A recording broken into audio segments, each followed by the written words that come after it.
Good afternoon and welcome to this Saturday's edition of Yes 101 Visual Radio. Bringing you the news, I'm Mariam Ganavijaya along with my co-host this afternoon, Tina Tilakaratna. Good afternoon, Tina. Good afternoon, Mariam. Before we head on to our stories, let's take a look at the headlines. News First headline.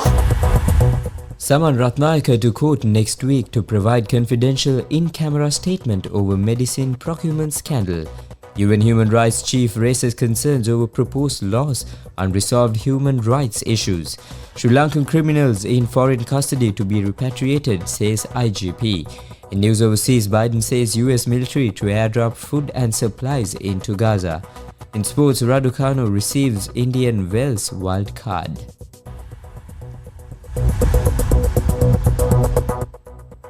On to your lead story this afternoon, Additional Secretary to the Ministry of Health, Saman Ratnayake, who was arrested and remanded over the medicine procurement scandal, will appear in court on the 4th of March to provide a confidential in-camera statement. Earlier today, court issued an order remanding Ratnayake until the 14th of March after he was produced before the Maligakan, the Magistrates Court. Ratnayake was arrested last night by the Criminal Investigations Department when he went there to give a statement regarding the controversial medicine procurement scandal. Saman Ratnayake was arrested after recording his statement for about 8 hours. Meanwhile, the 7 suspects, including the former Health Minister Kihlia Rambukwella, have also been remanded until the 14th of March. The United Nations High Commissioner for Human Rights Volker Turk highlighted that Sri Lanka's recent economic progress is overshadowed by concerns over a wave of new legislation. He was speaking at the 55th session of the United Nations Human Rights Council. While the government has taken important steps to stabilize the economy, I am concerned by the introduction of new or proposed laws with potentially far-reaching impact on fundamental rights and freedoms, the rule of law and democratic governance. These include the Online Safety Act, the Anti-Terrorism Bill, the Electronic Media Broadcasting Authority Bill, and the NGO Supervision and Registration Bill, which variously strengthen the executive, grant broad powers to the security forces, and severely restrict rights to freedom of assembly, association and expression, impacting not only on civic space but the business environment. This year, Sri Lanka marks 15 years since the end of a decades-long civil war. Yet violations of human rights remain unaddressed. Provincial councils and local government bodies that promised a measure of devolution are not currently constituted.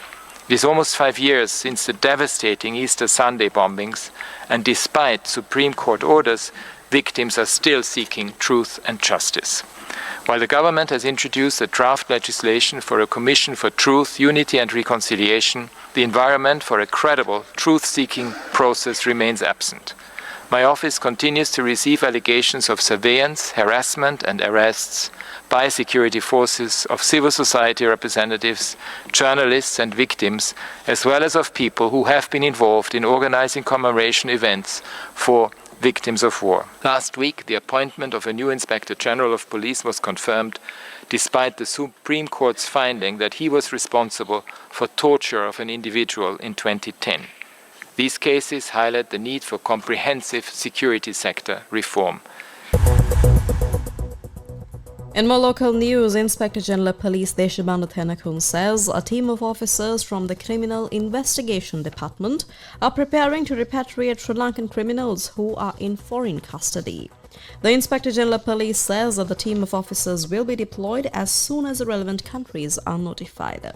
He adds that a program has also been launched to rehabilitate 10,000 drug addicts and that 250 rehabilitation centers will be established to achieve this goal. International news.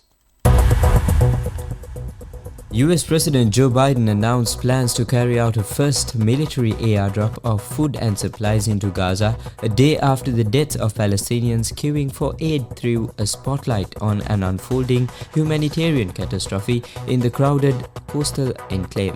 Biden said the US airdrop would take place in the coming days but offered no further specifics. Other countries including Jordan and France have already carried out airdrops of aid into Gaza.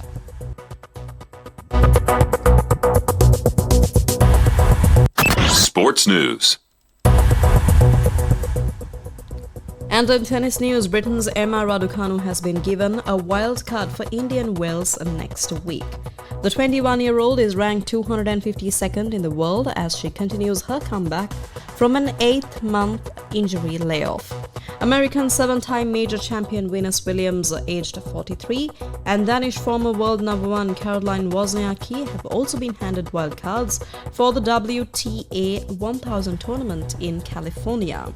The hand court event, which is one of the biggest outside of the 4 Grand Slam tournaments, starts on Wednesday. And that's a wrap of your Yes 101 Visual Radio for today. Join us later this evening for the Newsfirst team. I'm Tinal Tilakaratna. And I'm Mariam Ganavijaya. Thank you for joining.